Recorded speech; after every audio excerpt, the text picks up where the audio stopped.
On a créé une association qui s'appelle Science Essonne, il y a 7 ans, et qui a pour mission de développer, de diffuser la culture scientifique entre le monde scientifique au sens large du terme, les universités, la recherche, la médiation et le grand public.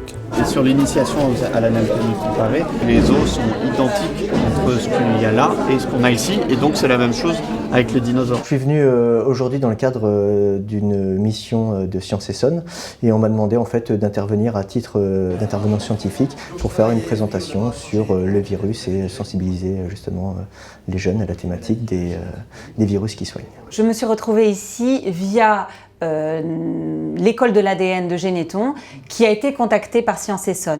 Continuant à organiser des débats, Science Essonne a mis au centre de ses activités la Fédération des acteurs de la médiation scientifique dans le département.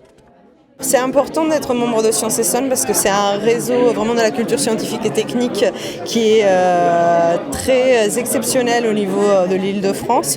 C'est agréable d'avoir des partenaires du même territoire et de créer, d'imaginer des choses ensemble. En effet, ça devient plus riche. On a une toute petite salle, mais on arrive à faire des spectacles. Par exemple, en février, on accueille une compagnie de théâtre. Pour moi, c'est interdisciplinaire, intergénérationnel.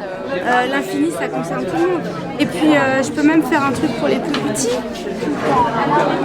On tient vraiment à rencontrer le plus de collectivités, de partenaires pour promouvoir et mettre en place des animations scientifiques.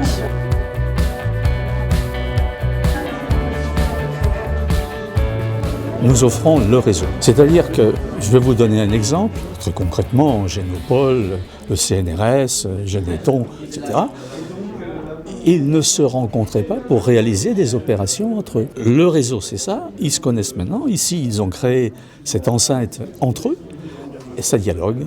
Au sein de Science Essonne, on trouve des structures d'enseignement supérieur, de recherche, des compagnies de théâtre, d'autres associations de médiation scientifique avec lesquelles on peut repenser aussi et re-questionner notre pédagogie. Le réseau d'acteurs de Science Essonne nous permet à tous d'échanger sur nos pratiques, sur les outils qu'on met en place.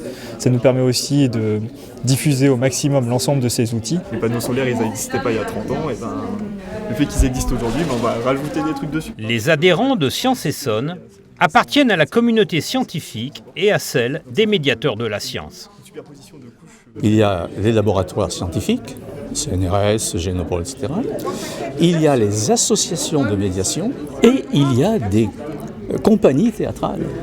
Des compagnies théâtrales qui viennent présenter de manière ludique, comédiens, etc., un fait scientifique. Et puis, il y a eu une petite baisse de température. L'électron il s'est mis à tourner autour du proton. Et le premier atome, il a été constitué. L'objectif de Science Essonne, c'est d'essayer avec ses adhérents déjà de communiquer le maximum possible vers ce grand public.